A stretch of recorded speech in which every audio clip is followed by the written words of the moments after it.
বন্যার আরো খবর জানাতে আমাদের সাথে যুক্ত হচ্ছেন কুড়িগ্রাম থেকে রাজু মুস্তাফিজ, জামালপুর থেকে আনসারি সুমন এবং গাইবান্ধা থেকে শামীম আল শাম্য।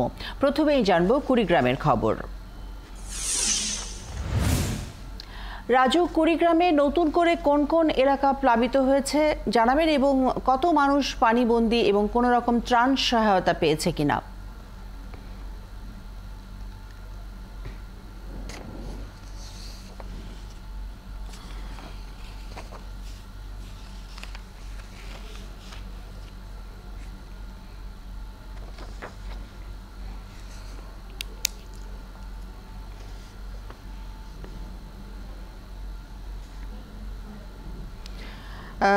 দর্শক, রাজুকে এই মুহূর্তে আমরা শুনতে পাচ্ছি না। আমরা এবার একটু আনসারি সুমনের কাছে যাচ্ছি জামালপুরে। সেখানে জামালপুরের খবর জানাবেন আনসারি সুমন। সুমন, আপনি কি আমাকে শুনতে পাচ্ছেন?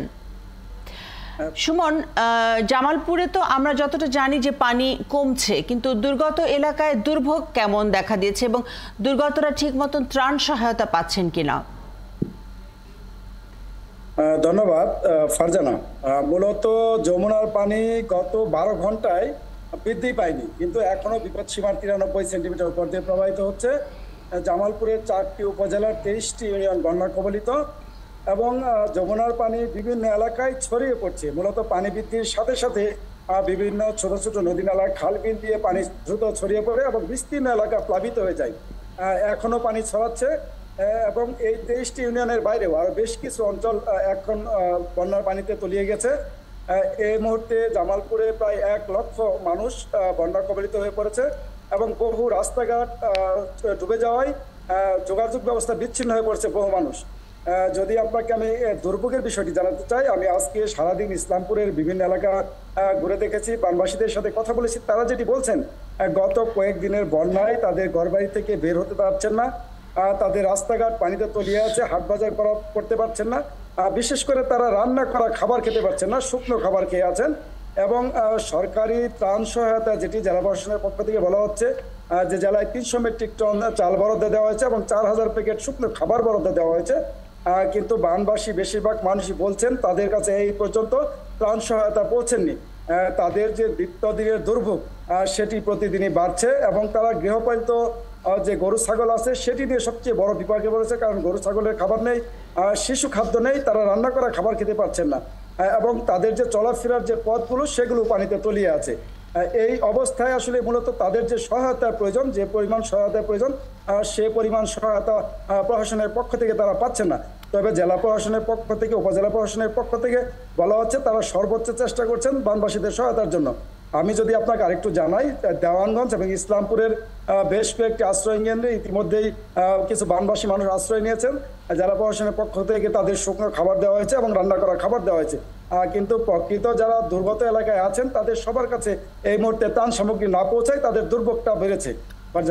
আচ্ছা সুমন, আপনি থাকুন আমাদের সঙ্গে। আমরা একটু গাইবান্ধার খবর নিয়ে আসি। সেখানে আছেন সহকর্মী শামীম আর শাম্য। শামীম, আপনি জানাবেন নতুন করে কোনো এলাকা প্লাবিত হয়েছে কিনা এবং মানুষের এই দুর্ভোগে, এই বন্যা কবলিতদের প্রশাসনের পক্ষ থেকে কোনো ধরনের সহযোগিতা আসছে কিনা?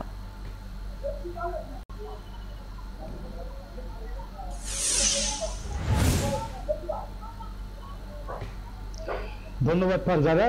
গাইবান্ধায় নদ নদীর পানি যদিও আগের মতো তেমন বাড়ছে না, কিন্তু মানুষের দুর্ভোগ কিন্তু বেড়েই চলেছে। যেটি নতুন করে গাইবান্ধায়, আমি যদি আপনাকে জানাই, নতুন করে আরো 5টি ইউনিয়ন প্লাবিত হয়েছে। 4 উপজেলার 27টি ইউনিয়নের প্রায় 29,000 পরিবার পানিবন্দী অবস্থায় রয়েছে। আর যে কথাটি বলছেন যে আসলে ত্রাণ ব্যবস্থা, দুর্যোগ, সেই দুর্গত এলাকায় কিন্তু মানুষের কাছে ত্রাণ একেবারেই অপ্রতুল। যদিও প্রশাসনের পক্ষ থেকে বলা হচ্ছে যে 3000 প্যাকেট শুকনো খাবার, 165 মেট্রিক টন চাল এবং 10 লক্ষ টাকা বরাদ্দ করা হয়েছে, কিন্তু যেখানে আসলে 29,000 পরিবার পানিবন্দী আছে সেখানে এই শুকনো খাবার এবং চাল একেবারেই অপ্রতুল। বিশেষ করে ওই জায়গাগুলোতে সবকিছু কিন্তু তলিয়ে গেছে। মানুষের বাড়িতে হাঁটু পানি, কোমর পানির মধ্যে মানুষ অবস্থান করছেন এবং যদিও প্রশাসনের পক্ষ থেকে 181টি আশ্রয় কেন্দ্র খোলা হয়েছে, কিন্তু মানুষ তাদের বাড়ি ঘর বিশেষ করে গবাদি পশু নিয়ে কিন্তু অনেকেই সেই আশ্রয় কেন্দ্রে যেতে চাচ্ছেন না, কারণ তারা হয়তো আশ্রয় কেন্দ্রে গেলে তাদের যে সম্বল আছে সেগুলো হয়তো চুরি হয়ে যাবে, এই ভয়ে তারা যাচ্ছে না। যার ফলে মানুষ মাচা করে গবাদি পশুর সঙ্গে গাদাগাদি করে বসবাস করছেন। যেটি হয়েছে যে রান্না করার চাল ডাল রক্ষা করতে পারলেও কিন্তু রান্না করার জায়গাটি খুঁজে পাচ্ছেন না, যার ফলে শুকনো খাবারে কিন্তু তীব্র সংকট দেখা দিয়েছে। বিশেষ করে নারী যারা আছেন তাদের কিন্তু একটি টয়লেটের সমস্যা চরম আকার দেখা দিয়েছে এবং মানুষ বিশুদ্ধ পানি শুকনো খাবারের চরম কষ্টে আছে। ফারজানা, আচ্ছা, আপনি থাকুন আমাদের সঙ্গে সাম্য। আমরা কুড়িগ্রাম থেকে রাজুকে পেয়েছি, রাজুর সঙ্গে আমরা এখন যোগাযোগ করব। রাজু, কুড়িগ্রামে নতুন করে কোন কোন এলাকা প্লাবিত হয়েছে জানাবেন এবং পানিবন্দী মানুষের কাছে কোনো ত্রাণ সহায়তা এখনো পর্যন্ত পৌঁছেছে কিনা?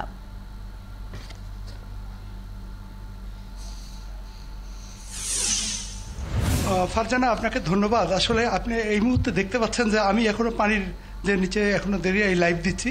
আসলে কুড়িগ্রামের এই ধল্লাপাড়ের সহ ব্রহ্মপুত্র দুধকুমার নদীর আজকে পানি বেড়েছে।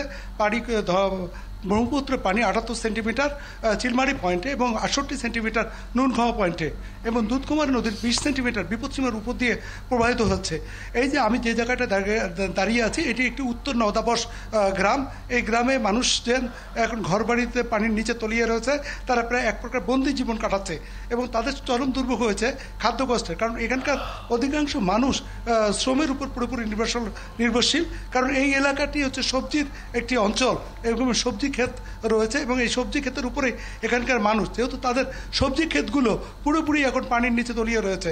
এবং এছাড়া আমি আরেকটা জিনিস এখানে যে জিনিসটি আমি লক্ষ্য করছি, এখানে মানুষের পানিতে থাকতে থাকতে তাদের শারীরিকভাবে অসুস্থ হয়ে পড়ছে, পায়ে ঘা জ্বর সহ বিভিন্ন রোগে আক্রান্ত হচ্ছে। এবং সিভিল সার্জন এইখানে আমার সাথে দেখা হয়েছে, আমি আজকে সকাল থেকে বিভিন্ন এলাকায় ঘুরছি, যে সিভিল সার্জনের একটি টিম তারা জরুরি ভিত্তিতে এইসব মানুষদের পানি পিউরিফাইং ট্যাবলেট সহ বিভিন্ন ওষুধ তারা সরবরাহ করছে।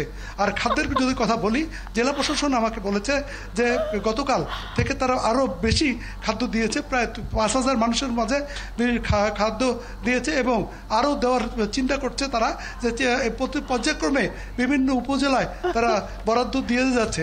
জেলা প্রশাসন বলছে যে এই মানুষের এই দুর্ভোগের দিনে তারা কোনোভাবেই কোনো মানুষকেই তারা কষ্টে রাখতে চাচ্ছেন না। তারা চাচ্ছেন যেহেতু মানুষের এই দুর্ভোগের জন্য সর্বোচ্চ চেষ্টা করা হবে। এবং গতকাল কুড়িগ্রাম রংপুর থেকে কমিশনার এসেছিলেন, তিনিও বিভিন্ন এলাকা পরিদর্শন করেছেন, প্রায় 2000 মানুষকে তিনি 10 কেজি করে চাল দিয়েছেন। আপনাকে বলে রাখি যে কুড়িগ্রামের যে অবস্থা, এই পানিবন্দী মানুষগুলো দিনে কোনোভাবে থাকলেও, বিশেষ করে রাতের বেলা তাদের চরম কষ্ট হয়, কারণ তারা কোথাও যোগাযোগ করতে পারছে না। তারা অনেকে নৌকায় অথবা ঘরের মাচান উঁচু করে তারা রাত কাটাচ্ছে। এবং এইসব মানুষ রাত্রে যে মহিলাগুলো আছেন, এই মহিলাগুলো যদি প্রকৃতির ডাকেও সাড়া দেন, তাদের চরম দুর্ভোগে পড়তে হচ্ছে। মানুষের পাশাপাশি গবাদি পশুগুলো যে দুর্ভোগে পড়েছে, কারণ তাদের যে গবাদি পশুর যে খাবার চারণভূমিগুলো রয়েছে সব এখন পানির নিচে রয়েছে এবং তাদেরকে অনেকেই আসলে অনেক বেশি ত্রাণ সহায়তা প্রয়োজন আমরা যা দেখতে পাচ্ছি। রাজু, আপনাকে অসংখ্য ধন্যবাদ আমাদের সঙ্গে যুক্ত হবার জন্য। দর্শক, বন্যা বিপর্যস্ত এলাকার খবরাখবর রাখছিলেন আমাদের সহকর্মীরা।